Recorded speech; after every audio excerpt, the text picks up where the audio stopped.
Isaiah 53.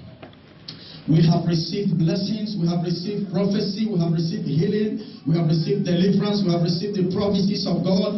God have come down in a mighty way. He have blessed us. We have rejoiced. We have all sung praises to God. Everybody have been rejoicing for the past 1 month now. We have been thanking God for what He's doing. Testimonies have been coming up and down, especially in this 3 days program. Everybody here felt the presence of God in a mighty way. That shows the love of God for you. That shows the power of God. That shows that God loves you. That shows that God has not forgotten about you. And that shows that whatever concerns you touches God.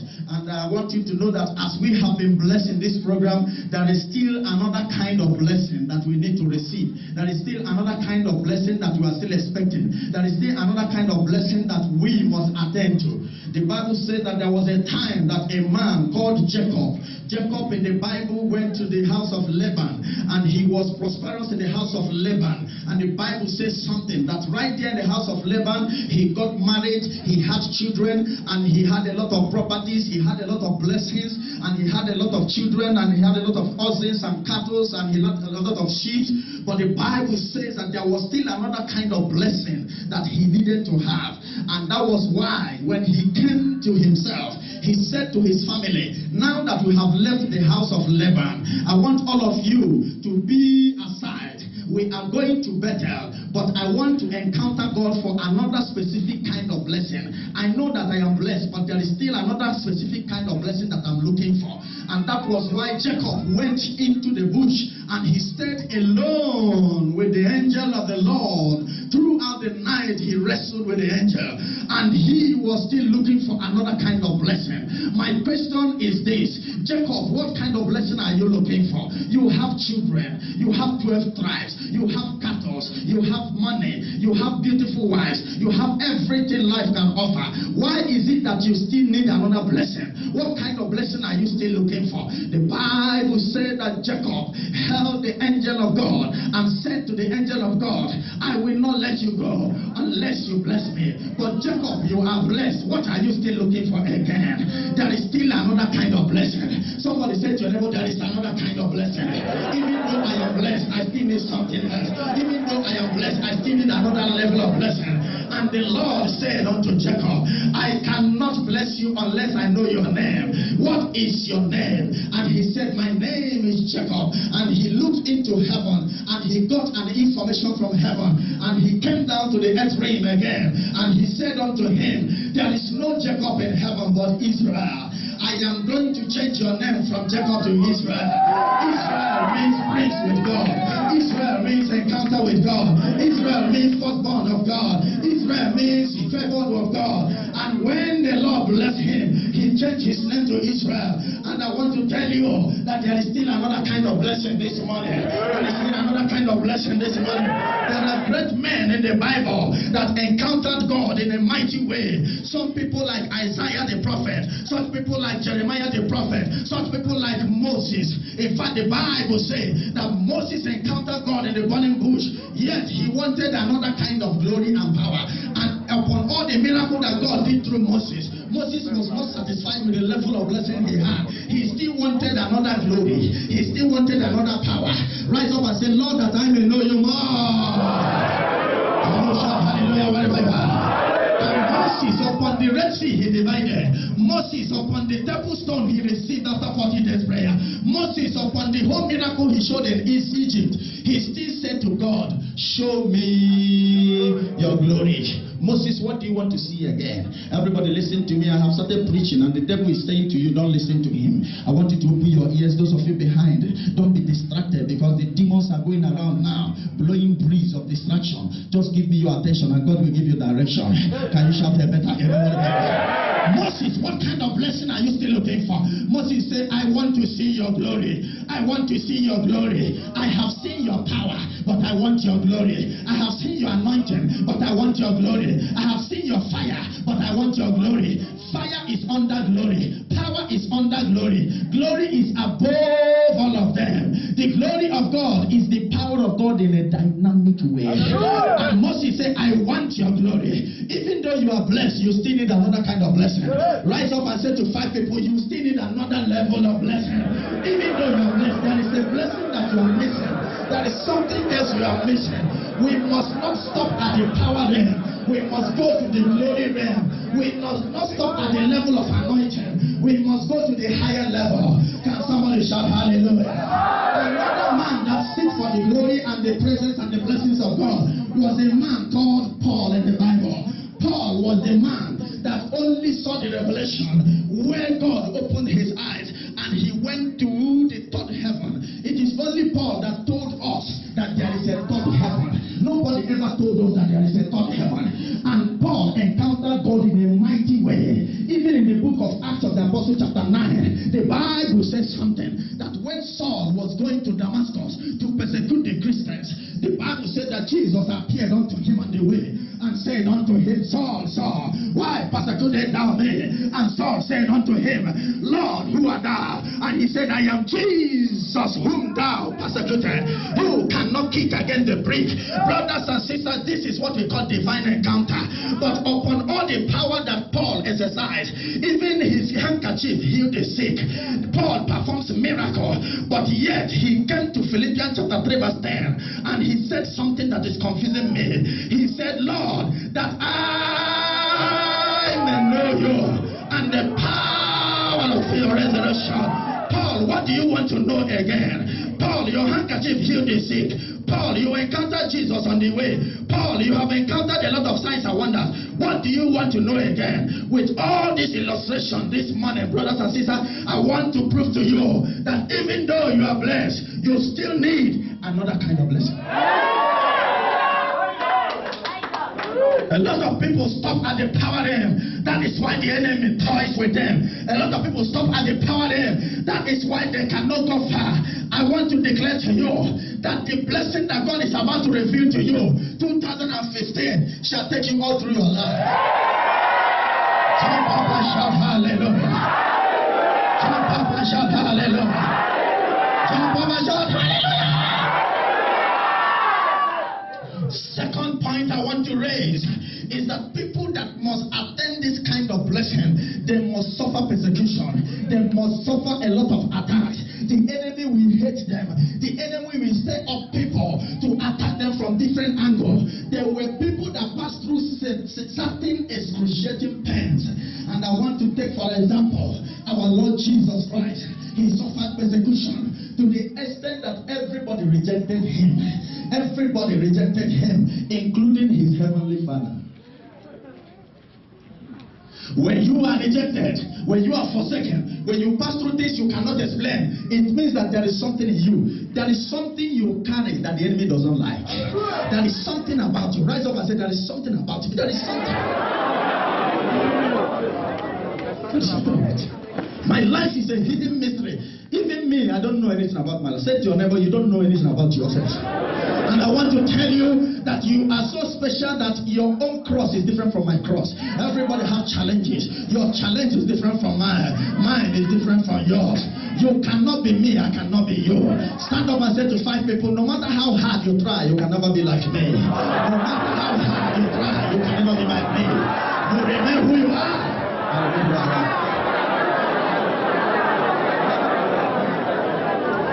I want to be like Mr. James.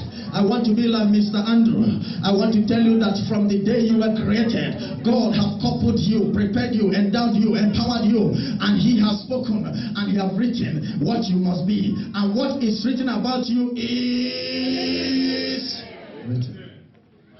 I hear you, sir. 2015 is a year that is pregnant.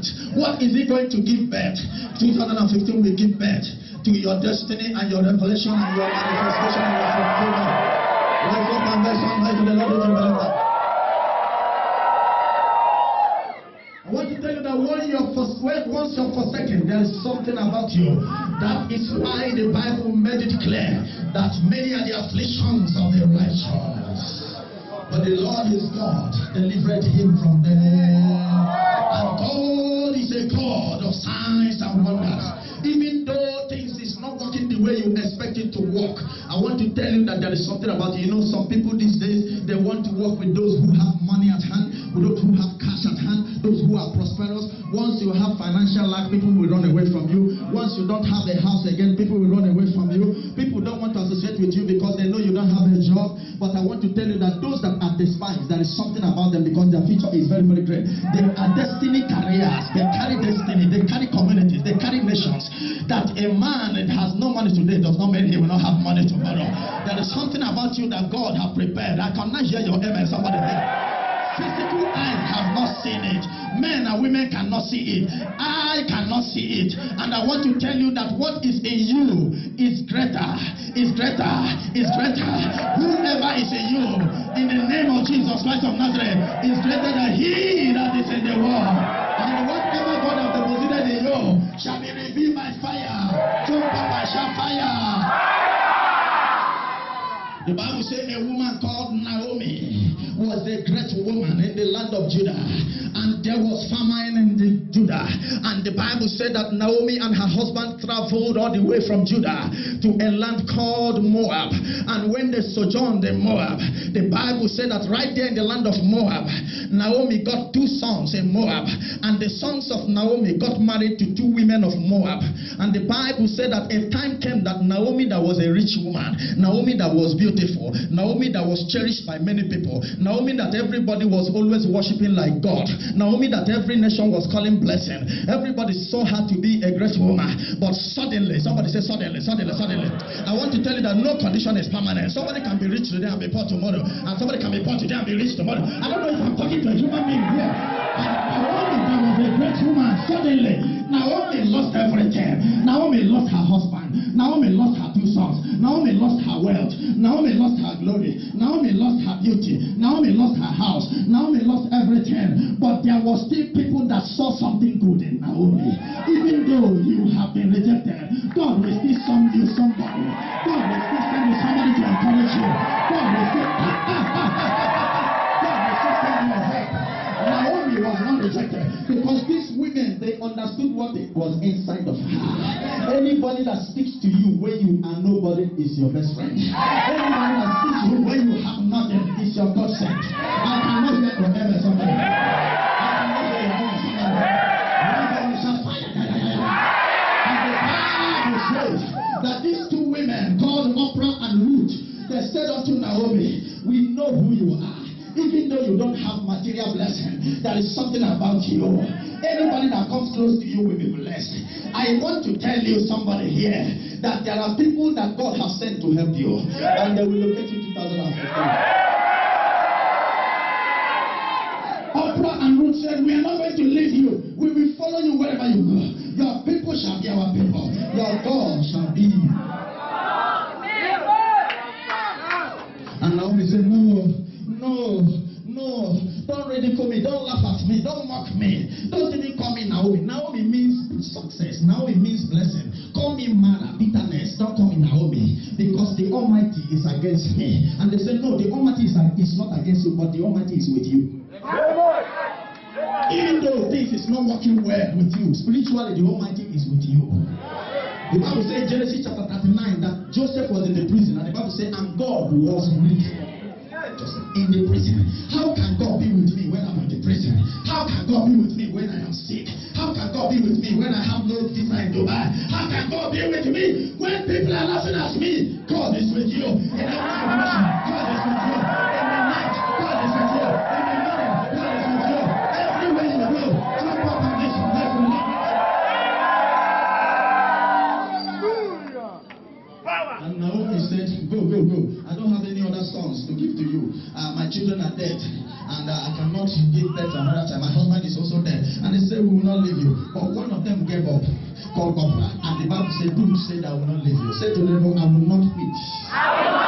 Some of you have fasted for so long. When will my miracle happen? Some of you have gone too far. I want to tell you, you have gone too far to quit. You are very close to quit.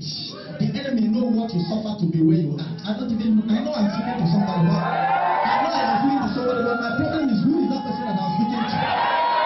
You have gone too far to quit. Because when you quit, you start afresh.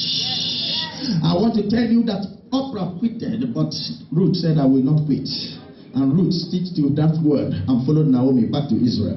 And today, Ruth have been included in the Bible as the grandmother of David and as the root of our Lord Jesus Christ, because Christ came from that lineage, because she included herself. If you attach yourself to those who are low, when God lifts them, you'll be lifted with them. But if you attach to yourself to those who are lifted, when they go down, you go down with them. Because no condition.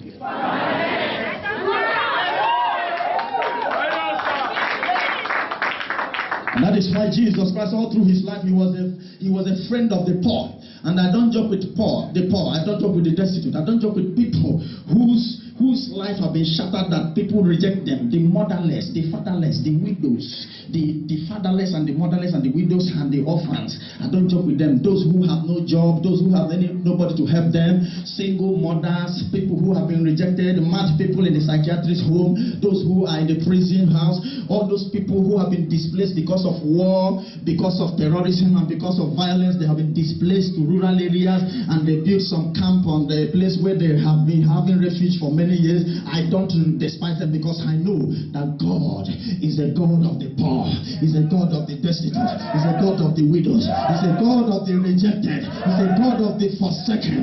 There is one group of people that even if they offend you, God will still stand for them. And those people are the widows. If the widows offend you, please run away, don't retaliate. Because if they offend you and you retaliate, God will stand for them. Because he's the God of the widows. Somebody is not even hearing what I'm saying. If a widow take your money, say to her, eat it, don't fight her. You might doubt me, but it's the truth.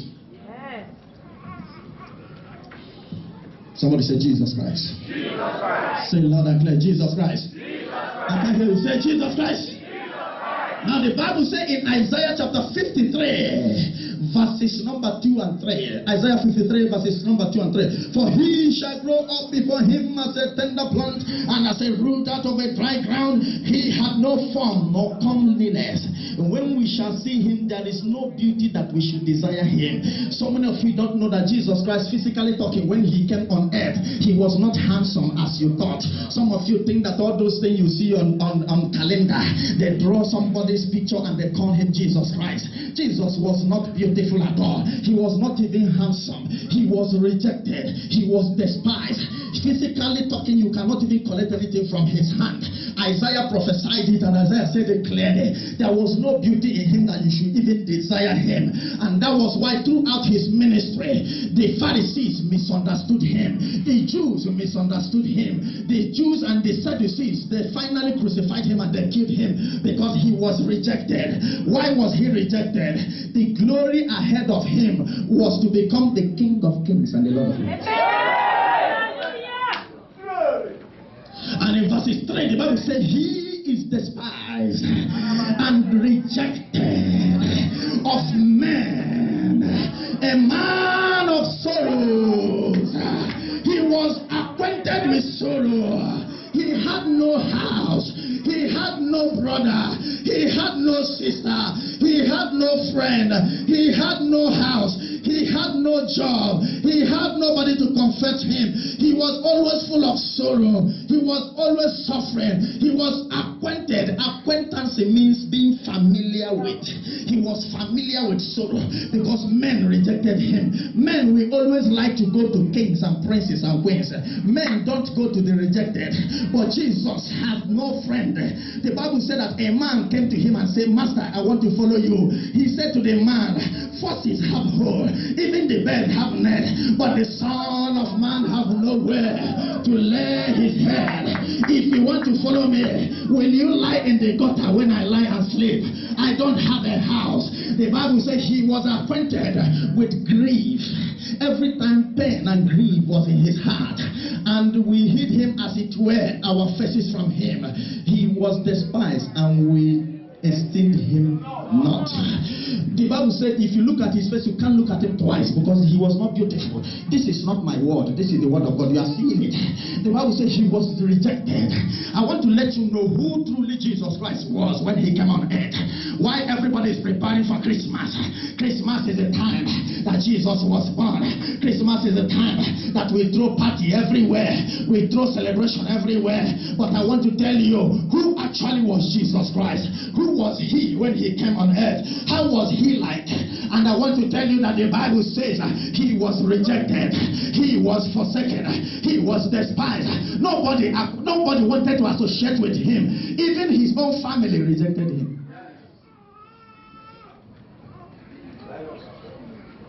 And when he was to be crucified, I want to tell you that those people you neglect are those that will make heaven. I will tell you the only man that said to him, Master, please, I feel your pain. Everybody rejected him on the cross. Even his own disciples. Oh, Master, we will die with you. Peter said, Master, I will go to prison for your sake. Hey, Andrew said, I will not forsake you. John said, Lord, I will fight for you. But when the hour came, Peter denied him 3 times. Andrew ran away. John despised him. James ran to the other side. Bartholomew went and hid under a tree. Matthew went back to tax collection. Luke went back to the hospital and started performing surgery on people. All his disciples despised him. His family despised him. The Jews crucified him. And on the cross of Calvary, he lifted up his voice and he shouted, Eloi, Eloi, Sabachthani. Oh, my Father, if the whole world rejects me, will you also reject me? I am counting on you. I believe in you. You are my Father. I have nobody. I am now on the cross, naked. Everybody see my nakedness. Everybody have forsaken me. My father, Joseph have run away. All the people have run away. Heavenly Father, I am counting on you. Please, will you also reject me? Remember that in heaven, when you say who will go, all the angels run away. I say I will go. Is it what I am coming to face? The Bible says he cried. He cried and said, Father, because the Father looked upon him and rejected him also. His heavenly Father rejected him also. God the omnipotent rejected him also. The God that created the earth rejected him also. Because God looked upon his Son on the cross and he saw the sins of me and you on Jesus Christ. He saw our iniquity. He saw how we have been backbiting. He saw how we have been killing one another. He saw how you have been committing immorality, sleeping with somebody's wife. He saw how you have been committing fornication. He saw how you have been using juju for business. He saw how you have been having unforgiving mind. He saw how you have been duping people. He saw everything that the whole world have been doing. And the whole iniquity of the whole world was upon his Son. And the Bible said the Father turned against him. Christmas is coming. What is in your mind right now? Who are you trying to kill to celebrate Christmas? Who are you trying to snatch his wife to celebrate Christmas? Who are you trying to snatch his car to celebrate Christmas? Christmas is coming. What is in your mind? Look at Jesus. The Bible says something. The whole world forsook him. But when he was about to die, a man came from nowhere. And that man, his voice sounded to the ears of Jesus. And the man said something. All of a sudden, after the whole world rejected him, he heard that voice of that man and he turned aside. It was an ordinary thief, a thief on the cross, a man that was about to be killed of armed robbery. The other thief was among those that rejected him. The other one said to him, if you are the Son of God, save yourself and save us here. But the other thief said to the other one, why do you talk like this? We are very, very sure that we are armed robbers. But this man have not committed any offense to be crucified. And you stand here to judge him. The man looked at Jesus and said, Master, please remember me in your paradise. Is cross that felt his pain. It was the thief on the cross that accepted him in the midst of shame, in the midst of agony, in the midst of rejection. A thief still found out that he is the King of Kings and the Lord of Lords. When you see somebody passing through certain things, don't reject him. Even a madman on the street, go and pray for that madman. That madman can be your destiny helper. When you see somebody in a situation that is very unbearable, there is something special about that person. The Bible says, Jesus said unto the thief on the cross, even now are you with me in paradise.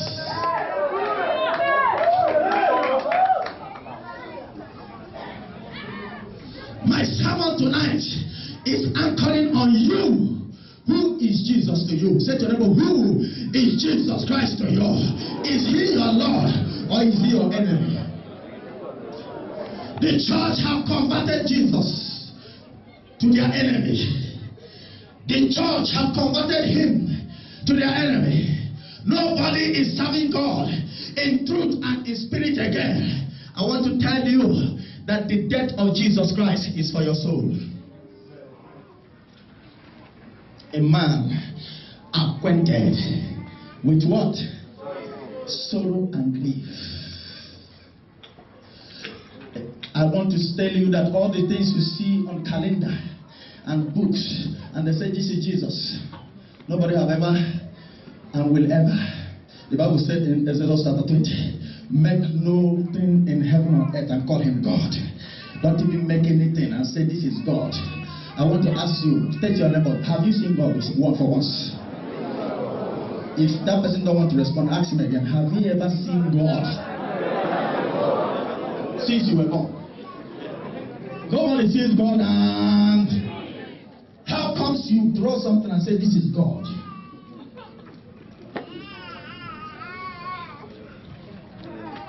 I want you to stand up and say, Lord. Say it again, Lord. Anything that will take me to hellfire. Take it away. From me. Sit down.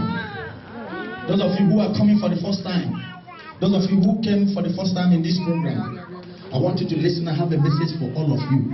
If you are coming for the first time today, stand up. God bless you. If you came yesterday for the first time, join them. If you came yesterday for the first time, if you came on Thursday for the first time, join them. I'm not talking of members of the church. Those who are coming for the first time, you have never been to this church before. Sit down. I want you to open your ears. I have some serious things to say. Everybody can sit down.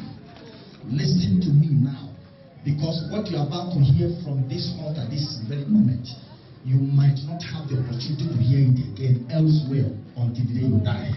So open your ears and listen very, very well. Very, very well. Everybody that is seated here, I want to declare to you that you are so precious to God that God doesn't want to lose you. Amen. I repeat, every human being in this hall, I want to declare to you that you are so precious to God that God does not want to do what? Lose you. Amen. Why did I say so? You are mortal and human, but God is immortal and God is everlasting. Somebody say eternal God. Eternal. Say it loud and clear, eternal God. I want to declare to you that God dwells in eternity and he liveth forever and ever, and he kept me and you here on earth to dwell here on earth just temporarily. So even though you live on earth for 100 years, for 1,000 years, for 200 years, it is all about what? Temporal. But God dwells in eternity. What is the meaning of eternity? Eternity means without end. Forever and ever he dwells.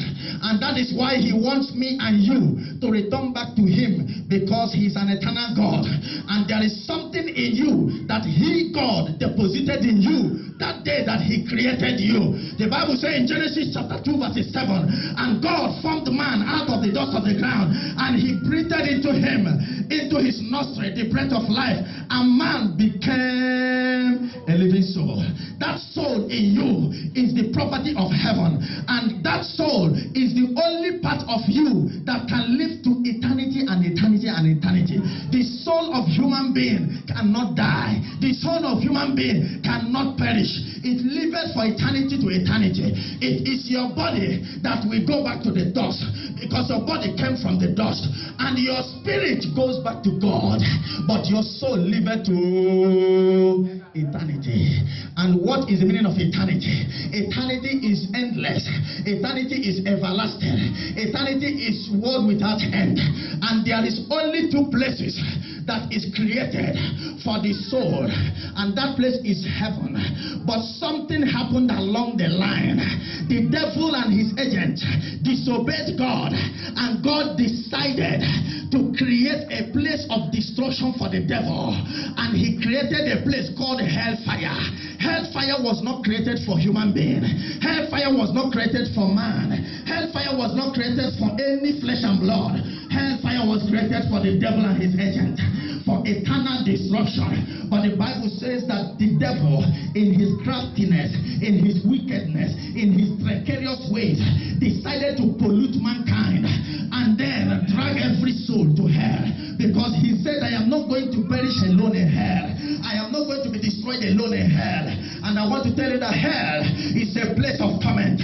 Hell is a place that anybody that enters there cannot die again. And the devil said, I am not going to go to hell alone. And he came and he polluted mankind with disobedience, with evil, with ungodliness, with iniquity, with sin, with all forms of evil and wickedness that is happening under the sun. And the Bible said that suddenly the father brought another plan B and said, I am sending my son to die. And this time around, it's only those that believe in him that will not perish, but they shall have everlasting life. Now it is now a matter of choice.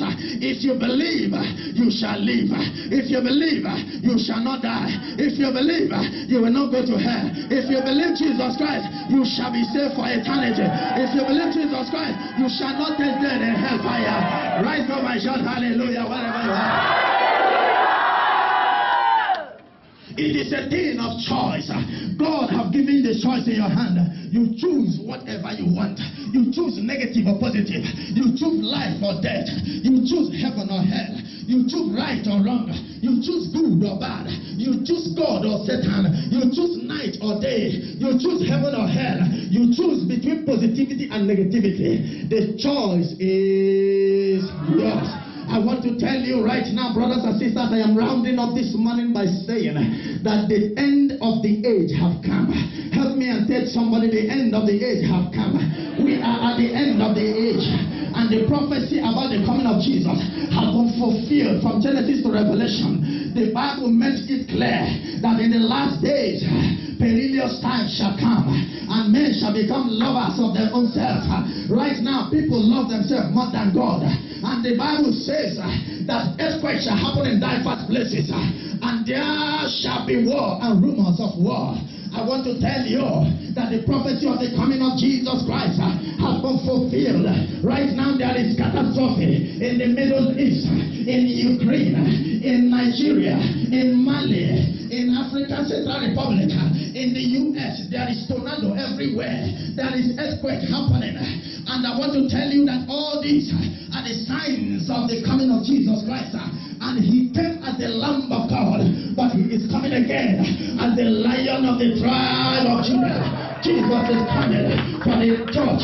Jesus is coming for the righteous man. Jesus is coming for a church that is pure, for a church that is not full of gossip, for a church that is full of righteousness and holiness, for a church that is full of purity. He is not coming for a church that is full of hypocrisy and dirty lifestyle. He is not coming for a church that is full of flamboyancy. He is not coming for a church that is not serious. He is coming for a redeemed church, a church that heaven have already redeemed and sanctified. And I want to tell you that the church is you, the body of Jesus Christ. We are the bride and Jesus is the groom, and the groom is coming for the bride. And Jesus said, I am the Lord, I change not. And he said, I will build my church, and the gate of hell shall not prevail against the church. Even though the gate of hell try, they shall not prevail. And I want to tell you wherever you are, that God loves you. That is why you are hearing this message. If you believe it, rise up and say, Father, save my soul, save my soul. Preachers are deceiving people all over the world. You can no more hear of righteousness on the altar. Everywhere you go, it is all about evil things. It's all about money and entertainment, flamboyant lifestyle. Jesus Christ, he did not have anybody that gave him private jet.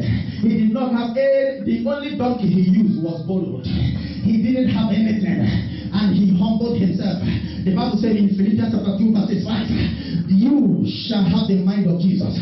Let this mind of Christ be in you. The mind of humility, the mind of righteousness, the mind of purity, the mind of holiness. Rise up and say, Father, make me humble, make me humble, make me humble. For God despises the proud, and he lifted up the humble. Amen. You are coming to this church, you are not a member of this church. I want you to listen. Here we don't look for members. We are looking for souls. Those who are ready to make heaven. Because very soon, the Antichrist have already taken position. All over the world, they have taken position. And they are about to take over the whole world. And they are about to capture those who are not serious with their salvation. And I want to tell you something. You might be hearing my message, and you might not like this kind of message. I don't care whether you like it or not, because I want to tell you that Jesus said something. That this word shall go around the world as a witness to all souls before his coming. But the word that we are hearing today is the word of prosperity. And prosperity cannot save any soul. I want to tell you that you don't need to preach prosperity, because it is your right to prosper when you are in Christ. It is your right to prosper when you are born again. It is your right to prosper when you have been redeemed. And I want to tell you that the only thing that will save you is to know the truth, for Jesus is the truth. And he said, you shall know the truth, and that same truth shall set you free. That same truth shall set you free from all sorts of evil lifestyle. Rise up and shout, Lord, help me, help me, help me, help me, help me. Help me, help me. I want to make heaven. Everybody sit down and listen to me. The Bible says that narrow is the way that leads to life, but broad is the way that leads to destruction. And many people are found in that broad way. Are you here? You always like the place where pastor will always welcome you and always even cover your sin and will not rebuke you. I want to tell you that that pastor is leading you to hellfire. Many pastors are agents of Satan. Satan have sent them now. They are all over the television. They are all over the cable network. They are all over the whole station and the whole media preaching nonsense. There is no more word of salvation. There is no more word of holiness. That church you are attending, if the pastor there have never told you that heaven is real and hell is real, I want you to run away from that church, because God loves you. He does not want you to spend your eternity in hellfire. Anybody that enter hellfire cannot come out again. Hell is eternity, forever and ever and ever and ever and ever. 1 million years is the beginning of suffering. 1 billion years is the beginning of suffering. Anybody that enters hell cannot come out again. That is why it is a serious matter. 1 trillion years is the beginning of sorrow in hell. And if you are here, you are hardening your heart. Maybe you don't like what I'm saying. I want to tell you that this is the only message that you need to hear now. Because if you go to hell, the Bible says that the worms there, they don't die. The Bible says that in hell is always sorrow. People will be crying. People will be weeping there. And right now, people are trooping into hell. Today alone, I want to tell you that people that died all over the world, there are more than 500,000 people that died today. And out of these 500,000 people, only 2% goes to heaven, because there are a lot of unbelievers. And there are things that have been keeping the world busy. People no more go to church to seek God again. And I want to tell you that there are things the devil is introducing now that keep people busy. And they don't seek God again. Number one is your internet. Every time you are now on Facebook 24 hours, you now watch a movie for more than 10 hours, you don't give gap, and you don't read your Bible again. Some of you, for the past 2 weeks, you have not read your Bible. Some of you cannot pray for 1 minute. You're always on internet. You're always on Facebook. You're always on WhatsApp. You're always on Twitter. You're always on Skype. And you you are chatting with celebrities who have tattoo all over their body, and they initiate you through the internet, and you don't even know that you now belong to Illuminati, because every time you are on the internet and you don't have time for God again, and the devil is winning more souls, because some of these celebrities have sold their soul to the devil, and they have been winning souls through their rapping music and through their evil internet initiation, and a lot of Christians have been enticed. And I want to tell you that the mark of 666 have appeared physically now, even on the face of many people in America. If you doubt me, go to America. You will see people with 666 upon their forehead and upon their right hand, and the Bible says that the Antichrist even now is operating in the world, and you must be careful, because right now are many false prophets, many deceivers. No pastor now will put a program for the winning of souls. All the churches in Africa, they put program, December program, November program, October program, just to make money and to make name. No program comes again for revival. No programs of salvation. All through the Africa, the only thing you hear is poster here, poster there, and there is now competition between this church and that church. So many of you, you defend your church so much, but you don't defend Jesus Christ. Every time you are talking about my pastor, my church, my pastor, my church, my pastor, my church, church have now become an idol. I want to tell you that church cannot save you. Pastor cannot save you. Your mother cannot save you. Your father cannot save you. Nobody can save you. Only Jesus Christ, the Son of God, can save you. For there is no name given under heaven among which men shall be saved except the name of Jesus Christ. If you believe me, jump on my screen, Jesus, wherever you are. Thank you, Lord Jesus. Preachers are gradually turning away the heart of people from reading the Bible to reading books now. Everybody will come to television. Oh, buy my books. God will bless you as you read this book. Everybody's writing book. And you hear this one say, the 7 principles of becoming a millionaire, 27 ways of having breakthrough. Yet people are poor in the church. And right now, nobody's reading the Bible again. And everywhere you go, you hear church. Everywhere, in the street, church. Everywhere, even in the market, church. In your fridge, there is church now. You open your fridge, you hear somebody say, "Oh, praise the Lord!" Even in your cupboard, church, everywhere, church. Yet there is iniquity. Yet there is lesbianism. Yet there is homosexuality. Yet there is sin in the church. Rise up and shout fire wherever you are.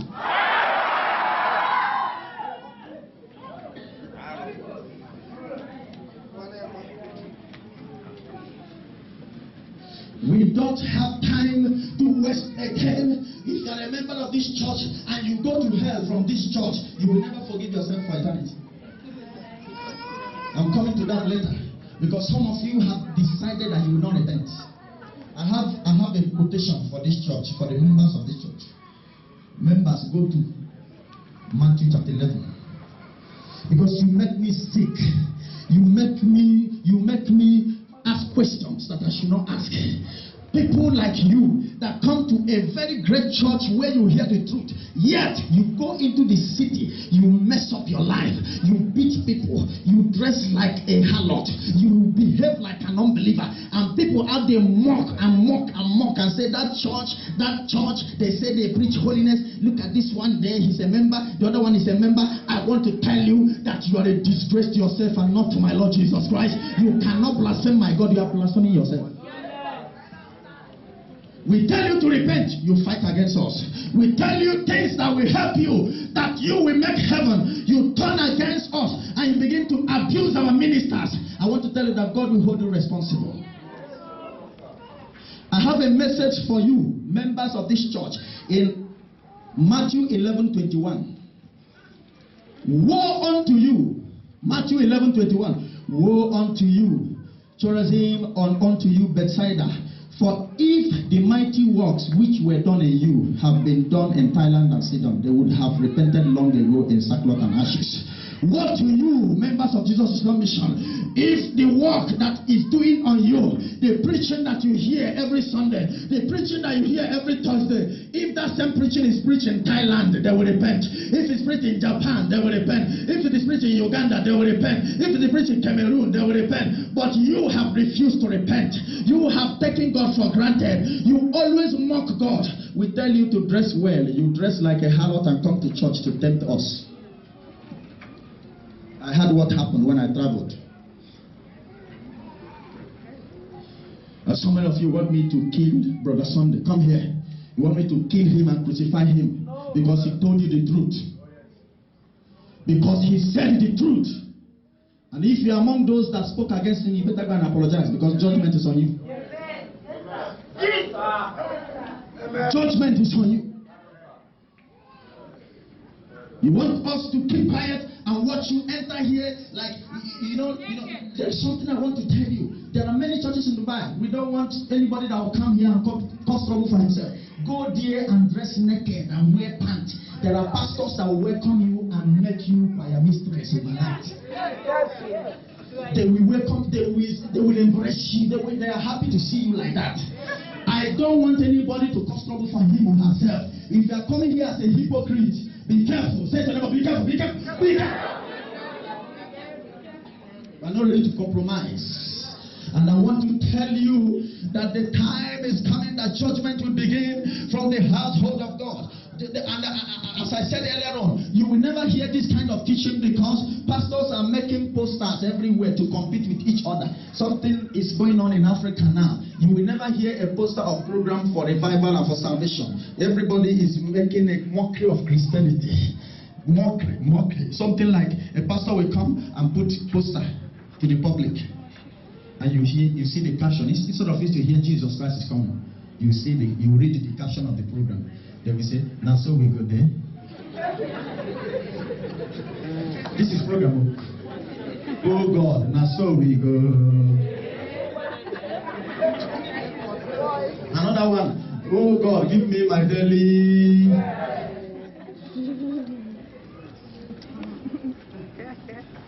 And you, we go and patronize them, and they will line up olive oil. This one for barrenness, this one for promotion. They will write it label on it. This one for American visa, this one for automobile, this one for back to center. And they will say, bring 100,000, you will come and buy, and you will be buying. You are patronizing them. That is why there is still false prophet.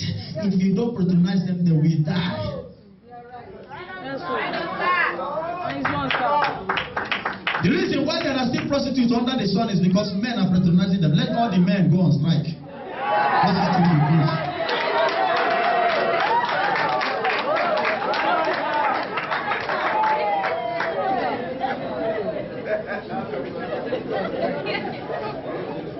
You don't want to go to a church where the pastor will tell you, stop sleeping with Mr. Patrick's wife. You sleep with Okeke's wife, Okafor's wife. Everybody is your girlfriend. You have Ethiopian girlfriend. You have Tanzanian girlfriend. You have twins in Uganda. Chinese woman is pregnant for you. Man, zip up, watch here. That dagger under you. That dagger used to wound women.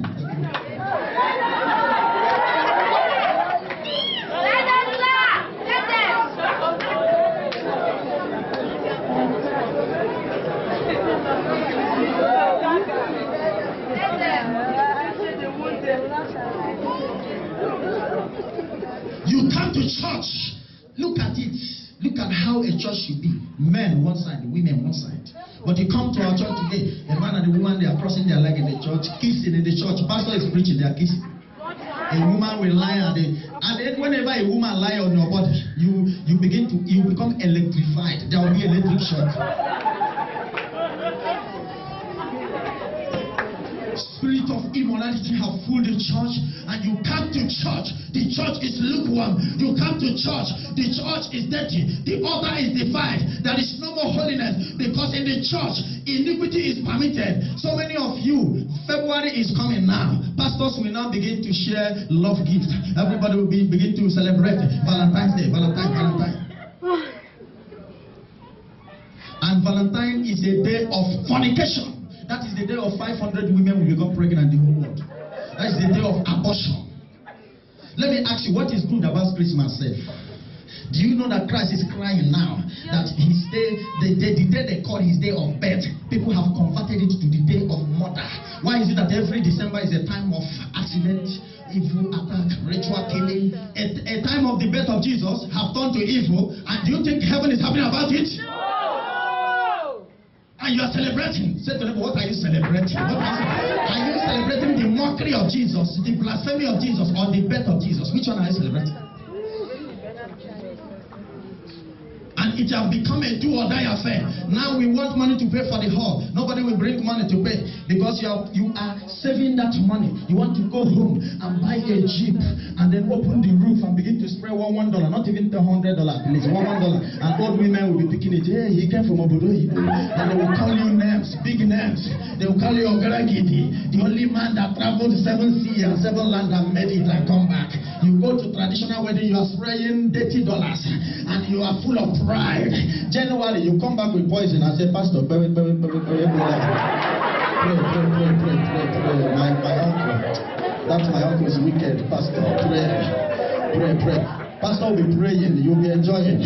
You go, you build your own mansion. You build your filling station. You build your hotel. You open a transport company. You will buy flats for students to live and they are paying you house rent. But you cannot come and pay house. They have pay for our hall. You can't even pay your tithes. You can't support the work of God. You are doing big boy, big girl. But when they project evil attack, you remember Pastor for prayer. God is watching you.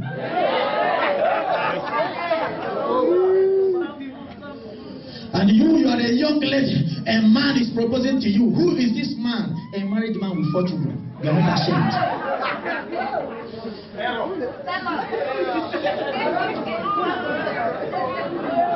If the wife of that woman catch you, you will go to spiritual coma. And only God will step in.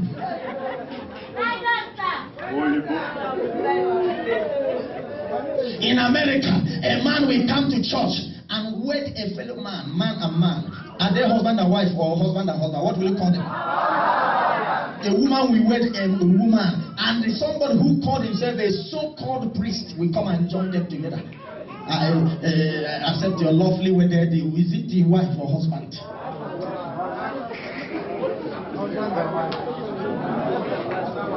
Arrow.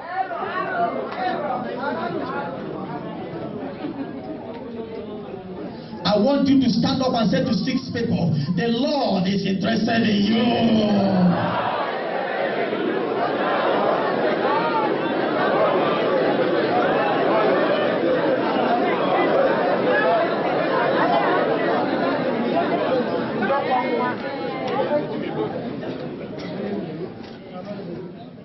If you are a member of this church and you are so heartless, you know, Jeremiah 5 mentioned, the Lord said to Jeremiah, if you read Jeremiah chapter 5, you see where the Lord complained bitterly. The Lord said to Jeremiah, these people are so hardened that I am against them.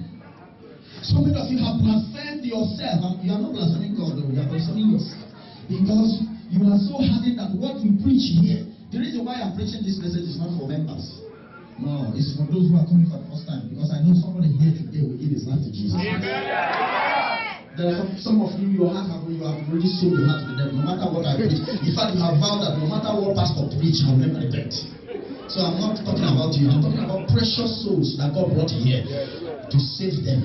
And God planted this mission to save lives from different places. You can see people who came here today. God is the one bringing them. They are coming. They are being saved. They are being saved. Everyone that are saved, they are coming from different places. Then those of you who have been here for 10 years, 5 years, you are here making character church. Sit down there. Sit down. People are being transformed. Lives are being changed. And you are sitting. You are so familiar with your pastor. You don't want to change. You don't want to change. You always come to church to find fault every day.